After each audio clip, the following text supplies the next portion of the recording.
Hello, everybody. We are live for another Unapologetically Bold. I'm not sorry for. And I am so blessed today to have Shawn with me. Thank you for joining me today, Shawn. Thanks for having me. Thank Awesome. you. Let's have fun today. Let's win. Yes. Before we get started, I do want to do this little plug in. And the reason why is because I want to continue to spread positivity and humanity to Yeah. your news feed. So please continue to like, subscribe, and share.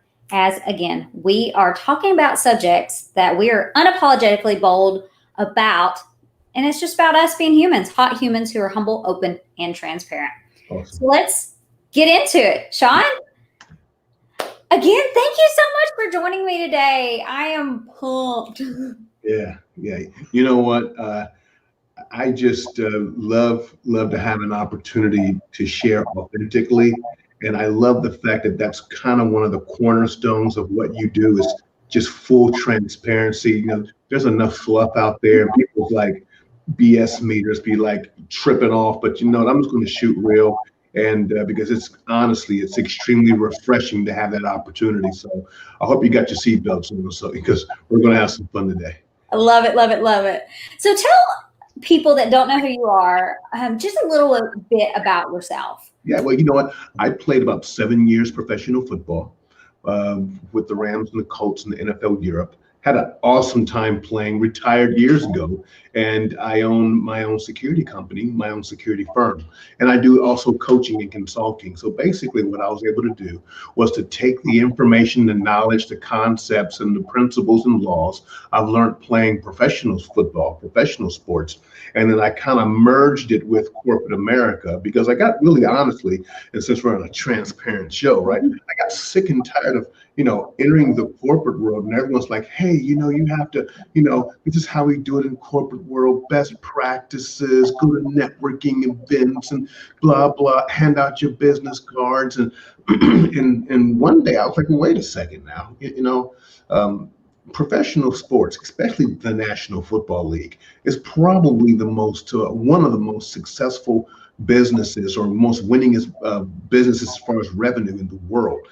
Period, hands down. NBA, MLB. Like, come on, maybe there's something you can learn from us.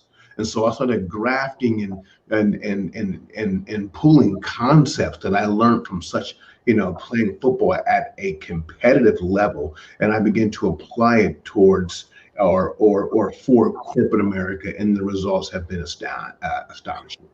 I love it. Yeah. And I can only imagine, especially with your tenacity and your perseverance and the grit that you have, Mm. to be able to take that in. And I know it's got to be refreshing for others just to be real because, like you said earlier, the fluff, there's so much of it. It is.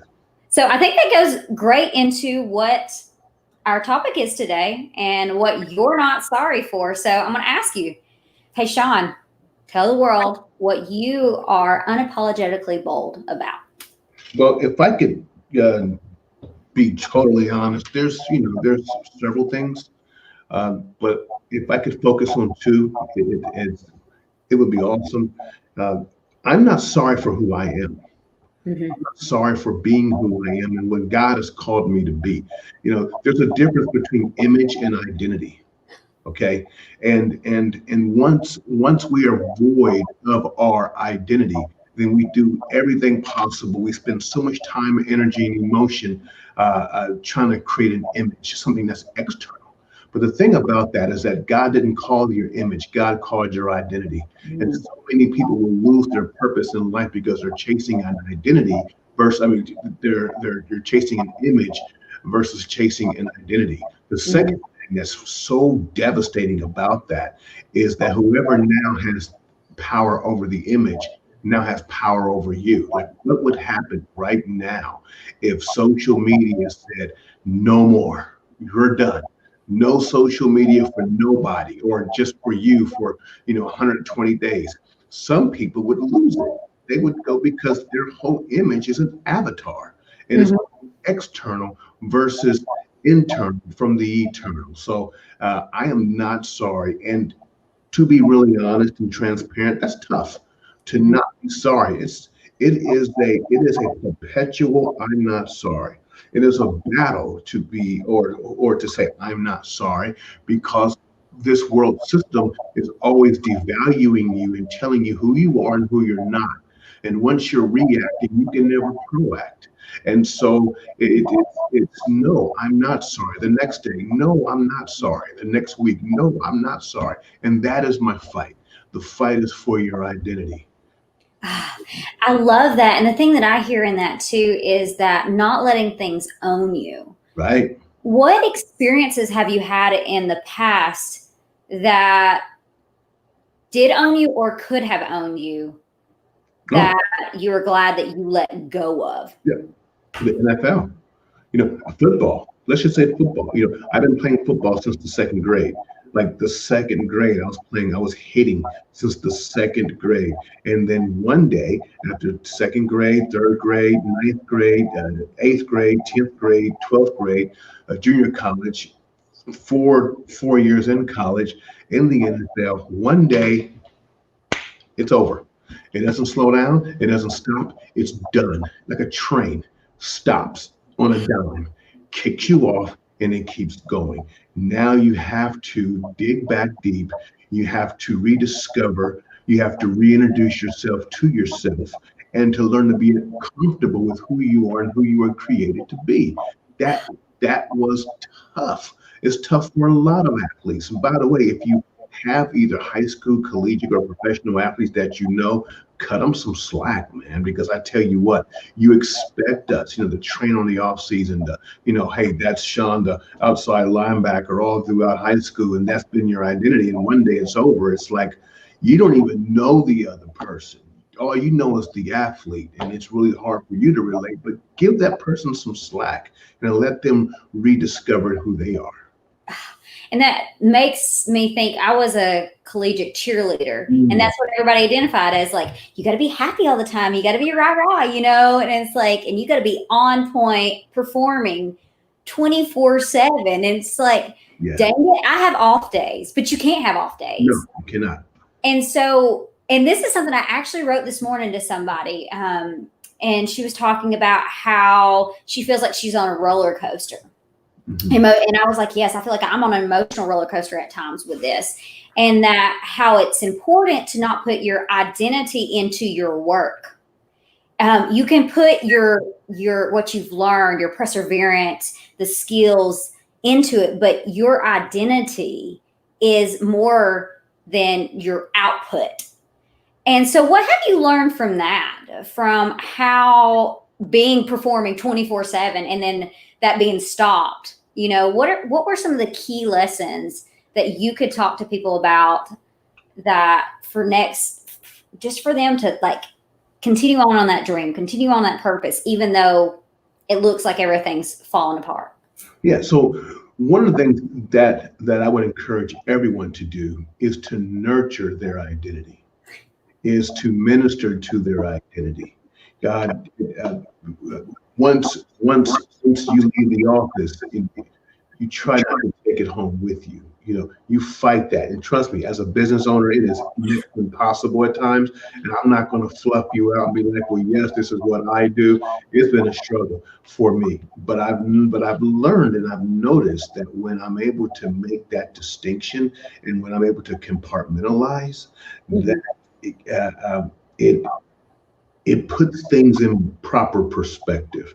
Plus, my family enjoys it. They enjoy me, which is huge. So, fighting for that separation, being able to, have events with not having, your cell phone right next to you.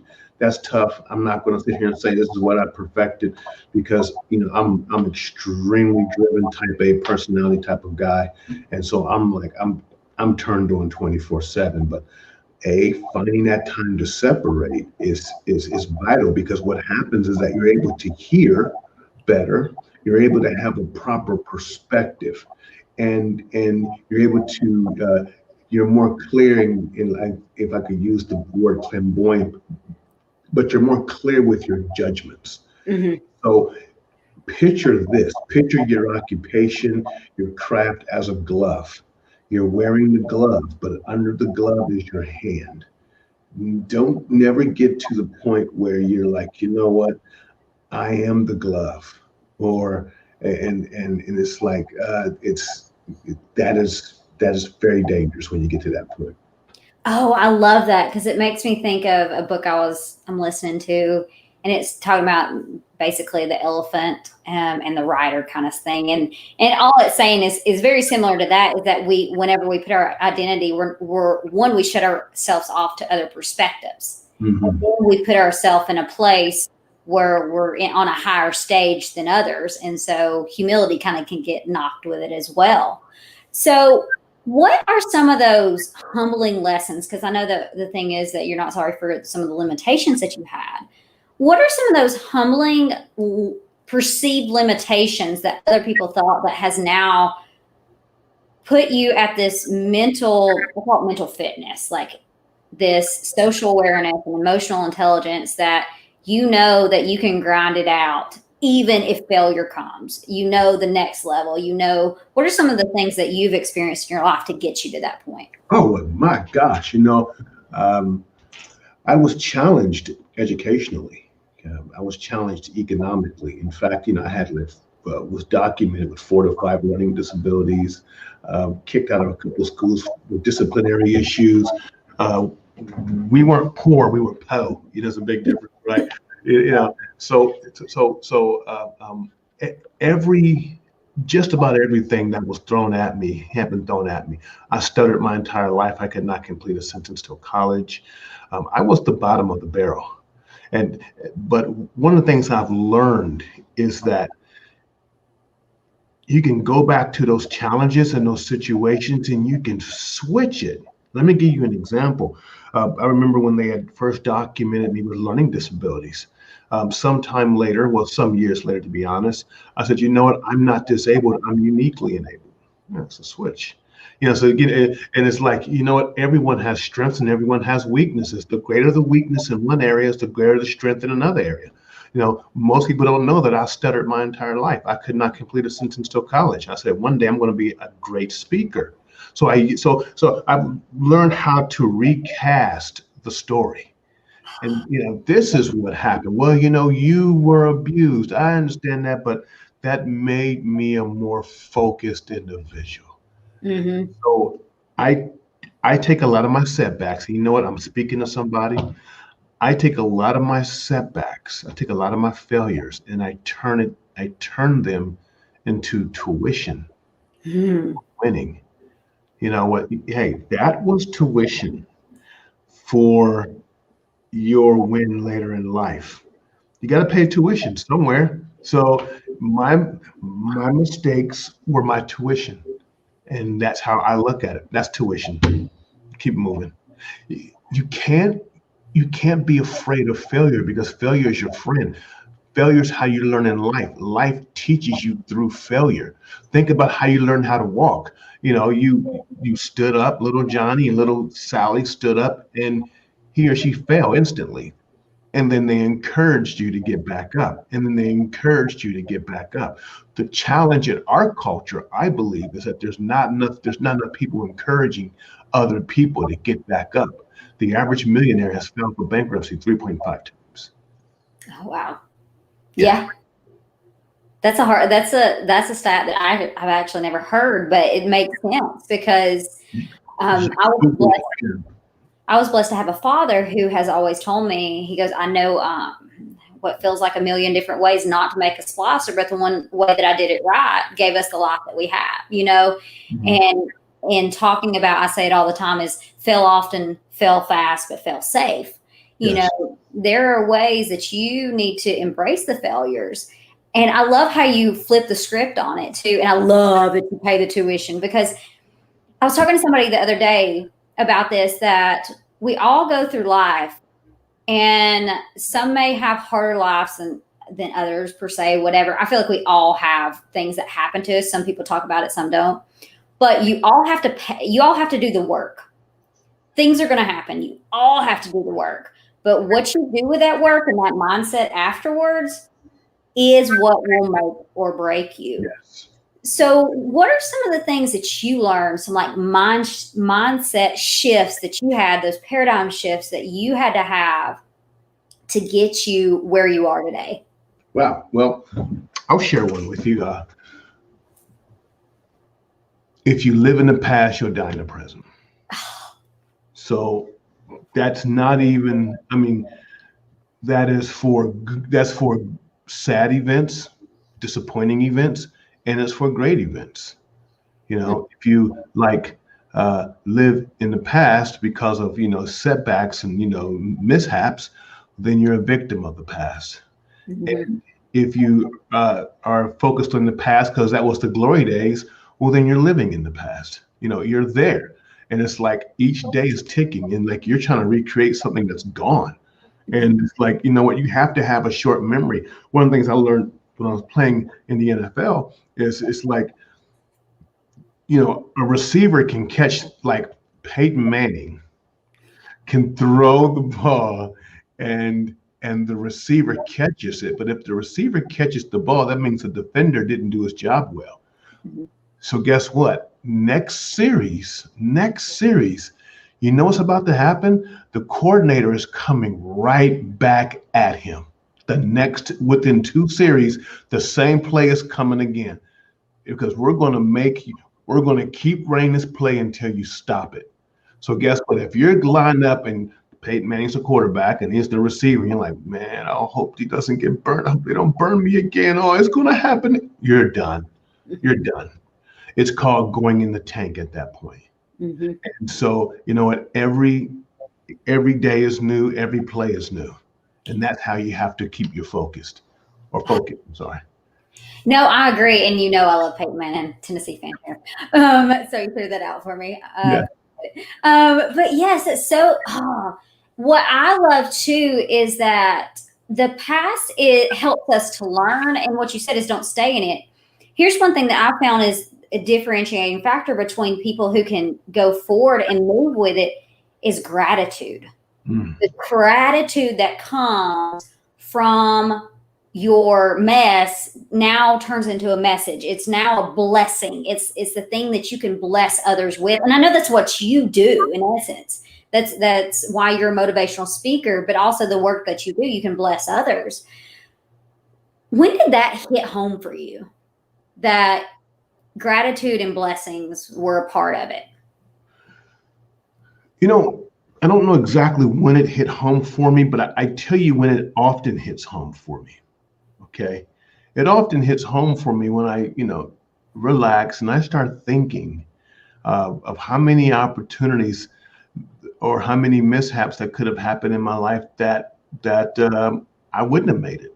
Mm-hmm. And to be honest, there's times and there's situations and circumstances where I shouldn't have made it. And there are other people out there that were better than me. And one day in practice, the person's knee is blown and that person can't play football ever again.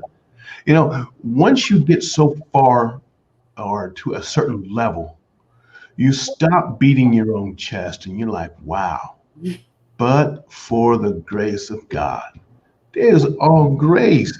It's like, I could have been hit with, a storm could have came through and wiped out the company. I could be driving down the street and a semi truck can hit me. Once you get so far in this, it's like, you know what? It's grace. It's all grace. It's all grace. And trust me, listen, if you never get to that point, I feel sorry for you because you're going to be humbled. And I feel even more sorry for you if you're not. Mm-hmm.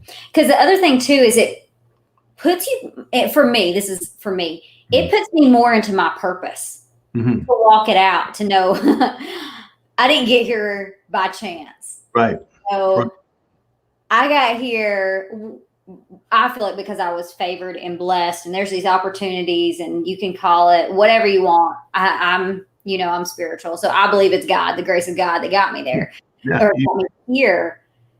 So when people don't live in that humility that comes from it, I agree with you. Like that can get scary. I see some people that poke out their chest, flaunt it, and it's just like, oh, something. and I don't want to manifest or say anything negative, but something is eventually going to give, because it's going back to the work. Everybody has to deal with their own work and they have to do the work. Mhm. I've never not seen somebody get humbled. I've been humbled. Whew. More times than not. And I tell you what's even more or just as disappointing is that there's so many lessons. Life is always life is teaching you lessons like Wi-Fi. It's always lessons are everywhere. But you know what? The more haughty and arrogant you get, the less you learn and the less you listen.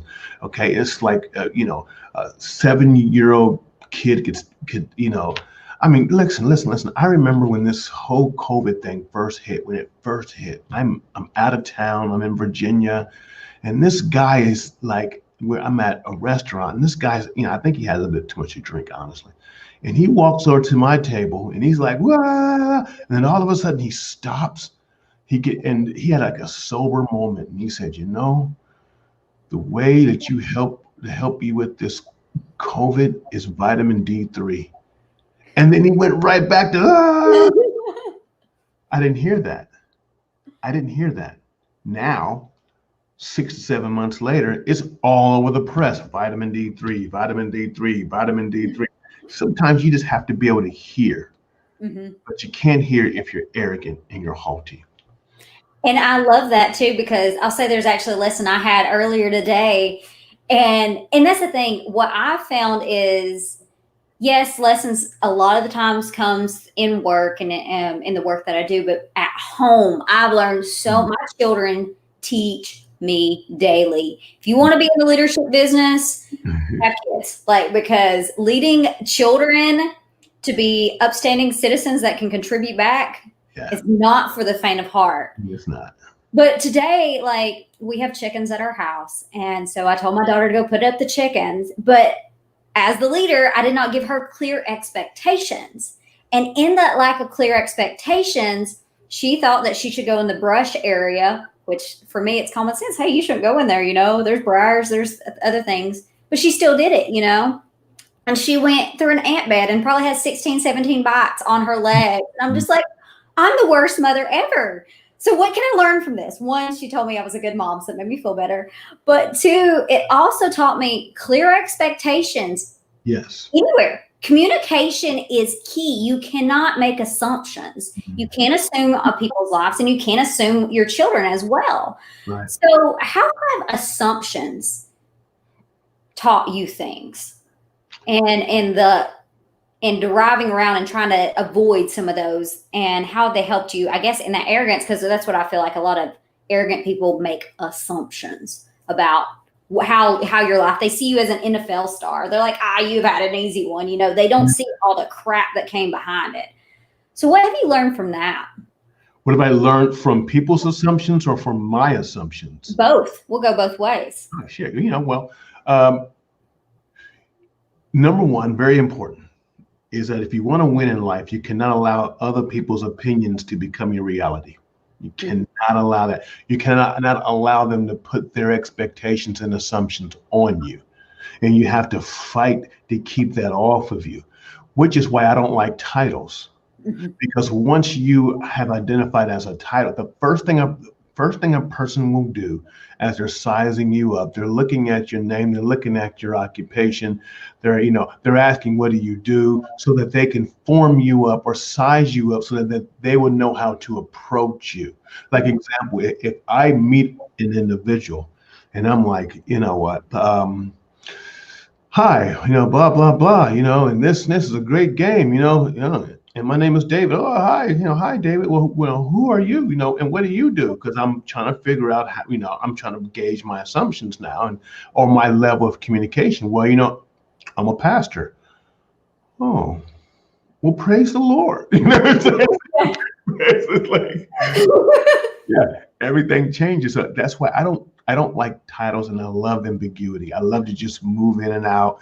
I'm just the big guy, it's funny. But as far as me, is that to me, that could be dangerous. To me, that can be dangerous because I put a lot on myself at times. and I set my standards so super high. And if I don't achieve these standards, well, then, on the outside, I'm smiling, but on the inside, I'm like, ugh. So Mhm. I've learned how to just, destroy and kill expectations and allow it to be tempered by God. Because,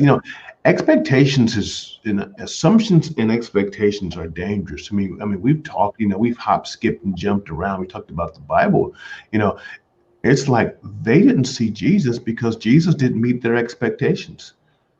He didn't. I mean, he wasn't the king. He didn't come in the robe. He was like feeding the poor, talking to a lady from Samaria.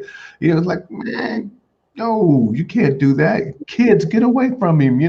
Don't touch. Oh, assumptions and expectations. Okay. Yes, and there's so many good things I want to go with that one. The expectations too that I see is sometimes for me is I play, like you were saying earlier, being type A, like go getter, like high performer. I put them on myself. Yeah. And there's something I started doing, and I really like it so far, is that I write out my task and then I give myself like a pep talk, and then I give myself basically it's a note section on my barriers, my perceived barriers. And it's ways of saying, I know myself. And what we talked about earlier is to, know yourself, own yourself so others don't own you. So you can learn those lessons and develop it throughout time. So mine, I know that I overthink. I know that I'm a go-getter. I know sometimes I just need to stop and pause. But the funny thing that I write most of the time is give yourself grace. Just give yourself some grace. It is okay to not be perfect. Just focus on progression and get to the next step. Just do your work. Continue to win. Yeah. You know what? So you mentioned the word grace. One of the things I've learned is that judgment basically has no master. What I mean by that is when you start judging others, that same energy, when you fail, you'll judge yourself. You don't give grace to others, that same energy, you won't give grace to yourself. And so maybe, you may struggle to give yourself grace, but maybe you need to start giving other people grace. Mm-hmm. And then having that now filter back into your life. Yes, I could see that for sure. Yeah. Grace is something that's so empowering for me, and it's all about just, it's unapologetically not judging others and caring and love. Because what I say is, you can't love others if you don't love yourself first. And like you're saying, focus on yourself, and you can't lead others if you can't lead yourself first. And this is something I talked about with somebody the other day, is that the leaders of today, majority of them did not have some of the trainings on self-care as, per se, my generation has. You're an athlete, so you've had it, about self-care and how to take care of yourself and performing at a top level. What is something that you have seen from leaders, or what would you tell leaders about self-care and the importance of taking the time? Yeah, it's one of the things that I would tell leaders is that before they buy into the vision, they have to buy into you. Mm-hmm. And if you're not where you need to be, it shows. Leadership is so is so essential, but at times it can be so overrated. Mm-hmm. And uh, being at your best, being at your 100 as much as possible is important, because every word you say, it's like throwing a stone in a lake. It vibrates. It shoots every word, every action, every comma, every cough, everything you do. People are always looking for, okay, where's this person at? What's the edge? What is he or she really trying to say? So one of the real practical things that I've been doing as of late, and my wife is like so excited about this, is that I've been getting my sleep. I have to get your sleep. I've seen when I don't get sleep, I'm not a nice guy. making some bad choices and some bad decisions. So you know what? Factor it in. 8, 9 hours, get it in. I know you supposed.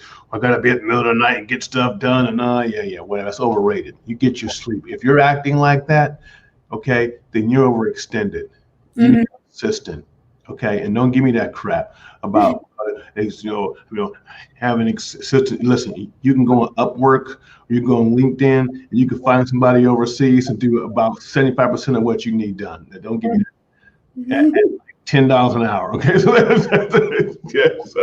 yeah. Yep. And that's the thing too, is being that I'm a physiologist and how the body works, knowing that sleep is very important in the aspect that it actually affects like our stress levels, Yes. how well that we can actually love others and trust others. And it also affects how we receive rewards or dopamine. And so it's really cool. So yes, sleep is extremely important. So I am like all for you mentioning that. So with that, we are closing out on our time. So I'm going to give you your final question on this.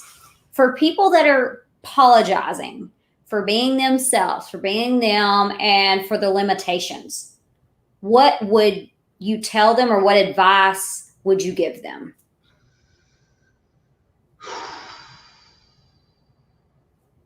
Wow. I mean, I don't want to get into any like NLP right now, right? So, you change your focus, you change your life, right? Mhm. So you are apologizing, you are living in the past, you're just just remorsing. Ask yourself, what was the lesson? What was the lesson? Okay, now once you find the lesson, then there is a lesson. What you do is that now you take your energy and your focus and you put it on the lesson. Mhm. So when the remorse comes up, one of the things I've learned is that you out loud, dang, I'm getting to like Dr. Phil stuff. When something happens, that out loud, you say the word stop. When you say the word stop, your mind, whatever you're thinking, it freezes at that moment. And then you redirect on the lesson that was learned. Mhm. Take authority and control over your mind, and you stop allowing your mind to run rampant. And if you can't, Dad, going to turn the radio on at night, some good spiritual music, and focus on that, and allow your mind to deal with that crossword puzzle versus the pain of the past and regret and the fear of the future. I love it. And I agree so much on that. As actually, that's what I do. I listen because my mind never stops. It never ever stops. And good audiobooks, that is where I'm at. Sleep timer put on as well. So I don't miss anything. But that is so true. And I love how you talk about lessons learned, like focusing on the lessons. That is so important. And having what I call as a lesson learned log. Literally every task I do, I put what lesson did I learn? Because if you seek it, you'll find it. Yes.